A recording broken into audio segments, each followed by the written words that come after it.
La saison 4 de Stranger Things sera la meilleure et vous savez ce que c'est le plus bon de tout ça, c'est que c'est même pas moi qui le dis, vous comprendrez tout ça quand vous verrez de qui vient la citation. Yo les dos, je m'appelle Steven et aujourd'hui enclenchage direct vers un programme qui s'annonce un petit peu moins chargé qu'hier puisqu'on parlait de la chronologie des médias, on théorisait sur la Casa de Papel, mais croyez-moi, un programme tout aussi hypant. Mais aussi très drôle puisque le trailer de la Snyder Cut Justice League a été supprimé de toutes les chaînes YouTube Warner hier soir. Vous allez voir que la raison est totalement genre what the fuck. J'en profiterai également pour vous parler de la série Green Lantern qui annonce déjà du très lourd et je vous laisserai vous faire votre propre avis en commentaire bien sûr. Et pour finir, on fera un petit virage du côté de Netflix puisque après plus de 6 mois de silence, 6 mois d'absence, la saison 3 de You fait enfin parler d'elle, on a des infos. Et comme je vous ai dit en intro, on tentera de comprendre pourquoi la saison 4 de Stranger Things sera la meilleure. Bref, vous voyez cette vidéo en fin de journée, mais moi je tourne cette vidéo le matin et je peux vous assurer qu'avec ce que je m'apprête à vous partager, la journée commence déjà très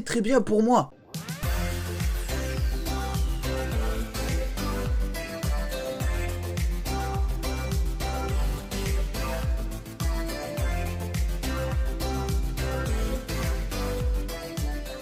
Et du coup, j'aimerais commencer avec une note assez légère, mine de rien. Hier soir, le trailer de la Snyder Cut Justice League, un trailer voilà tant attendu depuis des mois qui a fait surface lors de la DC Fandom notamment, mais ce trailer s'est totalement évaporé de toutes les chaînes Warner sur YouTube. Alors vous l'imaginez bien, quand j'ai vu ça, j'ai un petit peu paniqué, hein, quand on sait que Warner, la dernière fois qu'ils ont supprimé un trailer, c'était justement pour Tenet, parce que justement Tenet avait été reporté et que la date marquée sur le trailer ne correspondait plus. Je me suis dit, ça y est, ça pue aussi pour la Snyder Cut, mais je comprenais pas vraiment pourquoi, parce que ça va sortir sur SVOD, pas au cinéma. Donc finalement la situation actuelle des cinémas n'impacte pas vraiment la Snyder Cut. Mais plus de peur que de mal, le trailer a juste été supprimé par YouTube, ou en tout cas bloqué, à cause des droits de la chanson Alléluia présente dans la vidéo. Oui, Warner, un des plus gros studios de production au monde, s'est fait strike la vidéo de la même manière qu'un petit YouTuber dans sa chambre qui débute. Alors à l'heure où je sors la vidéo, je ne sais pas si le trailer est revenu, mais normalement ça devrait être le cas. Hein. N'oublions pas que comme la Snyder Cut de Justice League sort sur HBO Max en septembre 2021, il nous reste encore minimum un trailer à découvrir. Concernant son arrivée en France, vu que HBO Max n'est pas prévu avant 2022 minimum, on ne sait toujours pas quel diffuseur aura les droits pour nous permettre de le visionner en VOD, mais comme d'habitude, je vous tiens au courant ici ou sur Twitter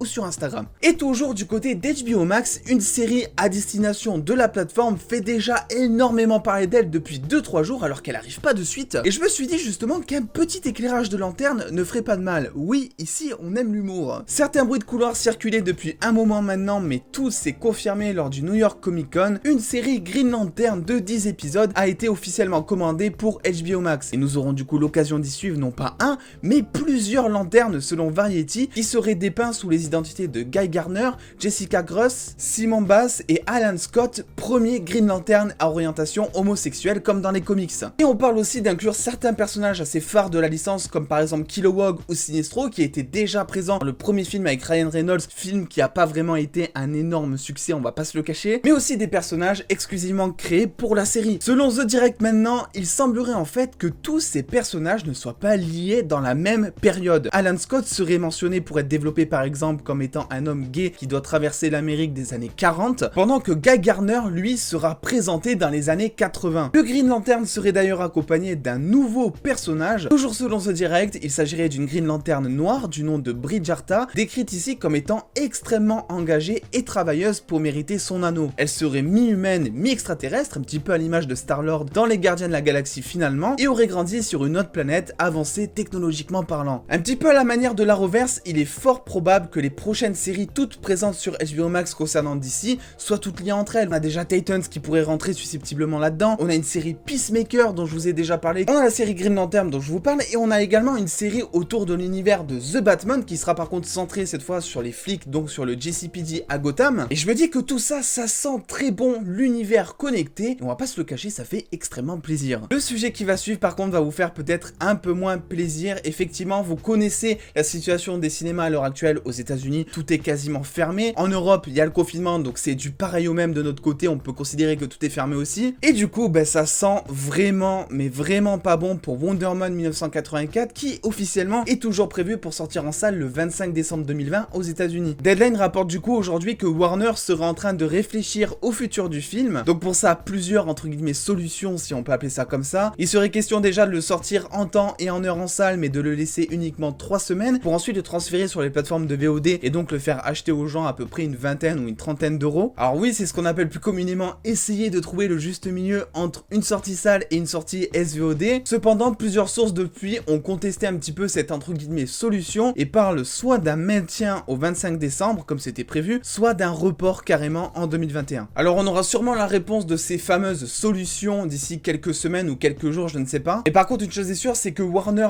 logique, voit l'échéance se rapprocher de son film, voit qu'à côté la condition sanitaire n'évolue pas forcément et donc commence effectivement à se poser des questions. Et même si honnêtement sortir le film en cinéma durant 3 semaines pour ensuite le transférer en VOD, ça me paraît vraiment être la solution la plus sage que j'ai vue ces derniers temps honnêtement. Personnellement, je pense que le mieux c'est de reporter directement le film en 2021 et de voir après d'ici février, mars, avril, quelque chose comme ça, si ça va toujours pas mieux, effectivement là de le sortir en VOD. Faut pas se leurrer, si le film sort le 25 décembre, ça va être un bide assuré. La période de Noël c'est vraiment la pire niveau cinéma, il y a personne qui est devant, que ce soit le SVOD ou que ce soit devant le cinéma. Donc pour moi du coup le studio a tout intérêt de reporter ça en 2021 directement et en dernier recours voilà de sortir ça en VOD. Parce que oui, il faut pas se leurrer, les cinémas c'est bien beau de les sauver, Warner l'a déjà fait notamment avec Tenet, si on peut appeler ça sauver entre guillemets, et pourtant par rapport au film ça a pas été un énorme succès commercial non plus. Mais faut pas oublier que Warner ne peut pas se permettre toujours de penser aux autres, ils ont aussi une entreprise, un studio à faire tourner, des gens à payer, et donc l'économie de leur entreprise dépend forcément des sorties ciné qu'ils vont réaliser. Mais bon bref, essayons de se laver l'esprit et de passer à quelque chose de beaucoup plus positif. On a des nouvelles concernant la saison 3 de You après plus de 6 mois de fucking silence, alors que la série du coup est censée arriver en 2021, à peu près on sait pas quand. Et c'est Netflix eux-mêmes qui nous tient au courant via leur propre compte Instagram, faisant paradoxalement tomber le masque sur le processus de la série. C'est actuellement en cours de tournage. Bon, vous imaginez bien qu'il est impossible pour moi d'estimer une date de sortie, ignorant totalement depuis combien de temps le tournage a commencé, parce qu'il a pas commencé hier honnêtement. Je sais pas non plus à quel point ils ont avancé, mais normalement, entre guillemets, vous savez, c'est une religion en ce moment, ça sort en 2021. Ah, et autre info, même si petite, on prend quand même, le compte Insta de la série a partagé en story la couverture du script de l'épisode 1 de la saison 3, où on peut distinguer entre autres choses le titre qui sera « Et ils vécurent heureux pour toujours », certainement en référence à la fin de la saison 2 qui montrait déjà Joe et Love qui construisaient une nouvelle vie en emménageant dans un nouveau quartier, et c'est à ce moment-là qu'on voyait Joe qui avait un petit peu de l'œil sur les voisines, hein. Et ça, comme d'habitude, je vous tiens au courant si on a une date, s'il y a des avancées sur Instagram et Twitter. Et pour finir la vidéo sur une note positive comme d'habitude, nous avons des nouvelles de la saison 4 de Stranger Things, et devinez quoi, pour une fois c'est un truc de fou, l'épidémie a une influence positive sur quelque chose. Rappelez-vous, durant le premier confinement, le tournage de la série avait eu pour obligation de stopper net, et dans une interview pour Collider, Sean Levi,